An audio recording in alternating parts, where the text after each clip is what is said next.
కరీంనగర్ సైనిక సంక్షేమ కార్యాలయం సూపరింటెండెంట్ గా గత 3 దశాబ్దాల పాటు సేవలందించిన అనురాధ గత నెల 30వ తేదీన హైదరాబాద్ లో రిటైర్ అయ్యారు. అయితే తన సర్వీస్ లో ఎక్కువ కాలం కరీంనగర్ ప్రాంతీయ సైనిక సంక్షేమ కార్యాలయంలో సేవలందించారు. దీంతో కరీంనగర్ మాజీ సైనికులు ఆమెను మర్యాదపూర్వకంగా కరీంనగర్ కార్యాలయానికి ఆహ్వానించి ఘనంగా కేక్ కట్ చేసి శాలువా కప్పి ఘనంగా సన్మానించారు. ఈ సందర్భంగా అనురాధ మేడం అందించిన సేవలను మాజీ సైనికులు కొనియాడారు. మేడం క్రమశిక్షణతో స్నేహపూర్వకంగా మెదిలి అందరి మన్ననలను పొందారన్నారు. ప్రతి ఉద్యోగికి పదవి విరమణ అనివార్యమని, ప్రతి ఒక్కరూ పదవి విరమణ పొందుతారని, వారి భావి జీవితం సుఖ సంతోషాలతో ఆయురారోగ్యాలతో వర్ధిల్లాలని ఆకాంక్షించారు.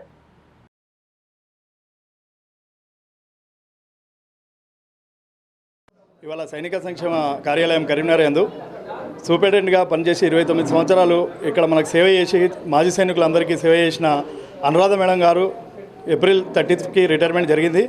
ఇవాళ హైదరాబాద్లో మేడం రిటైర్మెంట్ అయినా ఆ సర్వీస్ మనకు కరీంనగర్లో ఎక్కువ సర్వీస్ ఇక్కడ మాజీ సైనికులు చేశారు కాబట్టి ఇవాళ ఇక్కడ మర్యాదపూర్వకంగా మేడంని పిలవడం జరిగి మళ్ళీ సైనిక సంక్షేమ అధికారి మళ్ళీ ఓఐసీ కల్నల్ ఈసీహెచ్ఎస్ గారు సార్ కల్నల్ సార్ మళ్ళీ ఈసీహెచ్ఎస్ డాక్టర్ అందరూ ఉమ్మడి కరీంనగర్ మాజీ సైనికులు అందరూ కలిసి ఇక్కడ మేడం గారిని గౌరవంగా శాల్వాతో సన్మానం చేసి కేక్ తెప్పించి మేడంకి గౌరవంగా ఇక్కడ నుంచి రిటైర్మెంట్ అయింది కాబట్టి ఆ సర్వీసులను గుర్తు చేసుకొని ఇవాళ అందరం కలిసి మేడం గారిని ఇవాళ సాగనింపడం జరుగుతుంది, సన్మానం చేయడం జరిగింది.